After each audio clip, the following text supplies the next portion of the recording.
Good morning students. आज हम सभी अध्याय 11 जिसका नाम है ओणम, इस अध्याय का अध्ययन करेंगे। ओणम क्या है? ओणम एक त्यौहार है जो कहाँ मनाया जाता है? केरल में मनाया जाता है। जैसे भी हम कोई भी त्यौहार मनाते हैं तो हर त्यौहार के पीछे कोई ना कोई रीजन अवश्य होता है कि वो किस वजह से मनाया जाता है। तो ओणम किस वजह से और कहाँ और क्यों मनाया जाता है, इस अध्याय को पढ़ेंगे और हम सभी जानेंगे। तो आइए अध्याय शुरू करते हैं। भारतीय उत्सव प्रिय होते हैं। उत्सव मीन्स त्योहार। जो हमारे भारत में जितने भी त्योहार मनाए जाते हैं वो सभी हमें बहुत अच्छे लगते हैं। यहाँ वर्ष भर त्योहारों की धूम रहती है। मतलब वर्ष भर त्योहारों की धूम रहती है, मतलब बहुत सारे त्योहार होते रहते हैं। ये त्योहार हमारे जनजीवन में उत्साह और उल्लास भर देते हैं। ये त्योहार क्या करते हैं? हमारे जीवन में खुशियाँ लाते हैं और बहुत सारा हमें उत्साह भी हमारे अंदर भर देते हैं। दक्षिण भारत में एक राज्य केरल है। केरल कहाँ पर है? दक्षिण भारत में। यहाँ के निवासियों का प्रमुख त्योहार ओणम है। इनका मेन त्योहार क्या है? मुख्य त्योहार क्या है? ओणम। यह त्योहार श्रावण मास में मनाया जाता है। ये कब मनाया जाता है? सावन के महीने में। इस त्योहार के साथ महाबली की पौराणिक कथा जुड़ी हुई है। ये जो त्योहार है इस किस वजह से मनाया जाता है? तो इसमें क्या है, एक हमारे राजा महाबली थे, उन्हीं की पौराणिक मीन्स प्राचीन एक कथा इसमें जुड़ी हुई है। बहुत पुराने समय की बात है। केरल में महाबली नाम के एक राजा थे। केरल में कौन थे? महाबली नाम के एक राजा। वे अत्यंत पराक्रमी मीन्स बहुत ही शक्तिशाली थे, दयालु और दानी थे। दान मीन्स मतलब उनके यहाँ पर कोई भी कुछ भी मांगने आता तो वो कभी भी मना नहीं करते थे। उनके राज्य में चारों तरफ सुख और शांति फैली हुई थी। क्या था? चारों तरफ बहुत ही अच्छा माहौल था। धीरे धीरे उनका राज्य बढ़ता गया और इस वजह से क्या, उनका राज्य धीरे धीरे बहुत बढ़ गया। मतलब जो उनकी सीमा थी बहुत बढ़ती गई, लोग उनसे खुश होते गए तो उनके राज्य में शामिल होते गए। ये बात स्वर्ग में देवराज इंद्र तक पहुंची। जब इंद्र को किस बात का पता लगा कि जो राजा हैं उनकी बहुत ज़्यादा प्रसिद्धि हो रही है और वो धीरे धीरे उनका राज्य बढ़ रहा है, तो उन्हें अपने सिंहासन की चिंता हुई। सिंहासन मतलब उन्हें अपने स्वर्ग की चिंता हुई कि ऐसा ना हो। इंद्र कौन? इंद्र भगवान है और वो कहाँ के राजा हैं? देवराज इंद्र, स्वर्ग के। तो उन्हें चिंता हुई ऐसा ना हो कि राजा बलि हमारे स्वर्ग पर भी अपना आधिपत्य स्थापित कर लें। देवराज इंद्र भगवान विष्णु के पास पहुँचे। इसी वजह से वो किसके पास पहुँचे थे? विष्णु के पास। उन्हें अपनी चिंता का कारण बताया। विष्णु जी उन्हें अपनी चिंता का कारण बताया, मतलब उनकी चिंता का कारण क्या था कि राजा बलि उनके राज्य को हासिल ना कर ले। विष्णु जी ने इंद्र को सहायता देने का वचन दिया और विष्णु जी ने क्या कहा कि मैं आपकी सहायता अवश्य करूंगा, और वामन अवतार धारण कर राजा बलि की परीक्षा लेने चल दिए। वामन अवतार मतलब बौना, मतलब जिसकी हाइट अपनी उम्र की अपेक्षा बहुत ही कम हो। और उन्होंने इसमें 52 अवतार रखा क्यों था? इस वजह से रखा था कि जब वो भी किसी से कोई मांगे कुछ भी तो उन्हें कोई छोटा या बौना समझकर उन्हें नज़रअंदाज कर दे कि मतलब ये तो अधिक से अधिक कुछ मांग ही नहीं सकता। भगवान विष्णु महाबली के दरबार में पहुँचे और उन्होंने उनसे 3 पग भूमि मांगी। और उनका अवतार कैसा? वो तो बहुत बौने थे, छोटे थे। तो जब वो महाबली के दरबार में पहुँचे और उन्होंने कहा हमें 3 पग भूमि चाहिए, तो महाबली मुस्कुराकर बोले, ब्राह्मण देवता आप जहाँ चाहें वहाँ 3 पग भूमि ले सकते हैं, आज्ञा कीजिए आपको यह भूमि कहाँ चाहिए। महाबली क्यों मुस्कुराए थे? उन्होंने सोचा था कि ये तो बहुत ही बौने, छोटे से, इनकी हाइट बहुत ही कम है, बहुत छोटे ब्राह्मण हैं, तो क्या जब ये भूमि कहीं से भी नापेंगे 3 पग, क्या थोड़ी सी जमीन होगी, इनके पग ही कितने छोटे छोटे हैं। यह सुनकर भगवान विष्णु अत्यंत विशाल रूप धारण किया।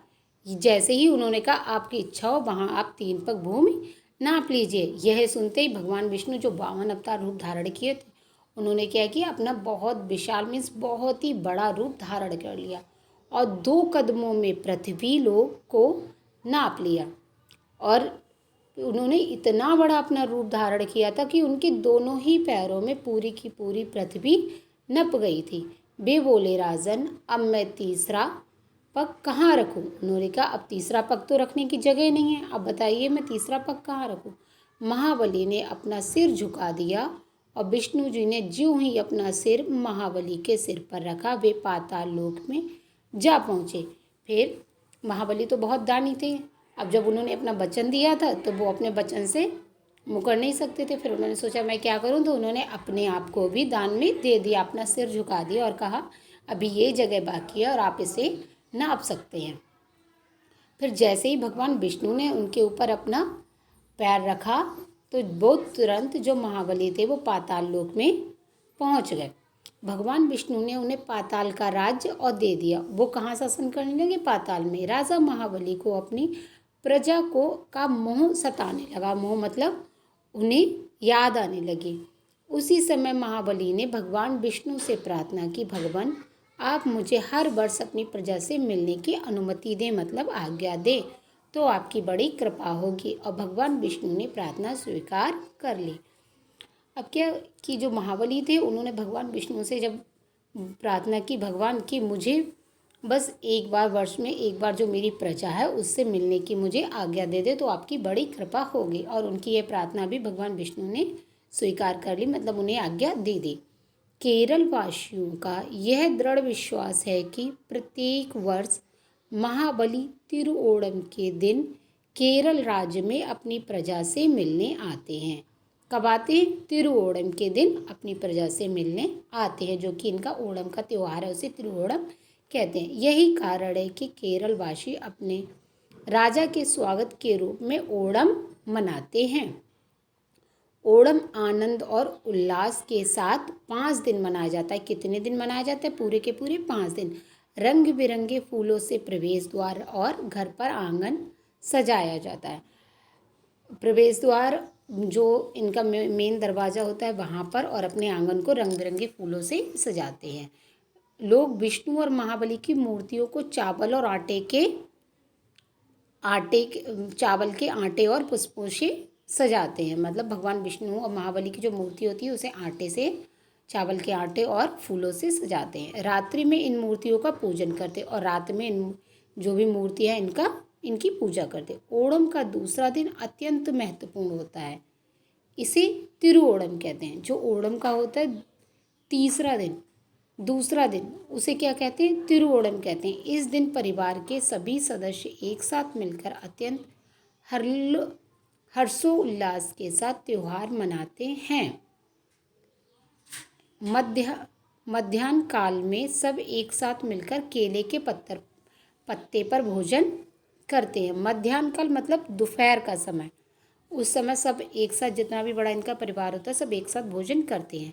इनके भोजन में चावल, दाल, पापड़, सावर, उत्पेरी मीन्स पकौड़ी, पायसम जो वहाँ कहते हैं, यहाँ पर खीर कहते हैं, आदि मुख्य हैं।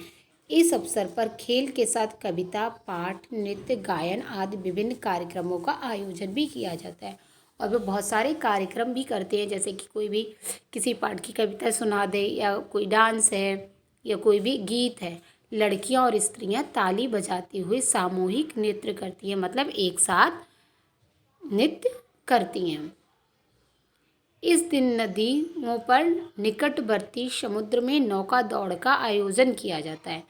जो पास में नदी होती हैं वहीं पर ये क्या करते हैं? नौका दौड़, मतलब जो नाव होती है उसमें सबसे आगे कौन निकलेगा, इस तरह की प्रतियोगिता की जाती है। दूर दूर के गांव वाले अपनी सर्पाकार नौकाएं लेकर पंपा नदी के तट पर आते हैं। ये कौन सी नदी के तट पर आते हैं? पंपा नदी।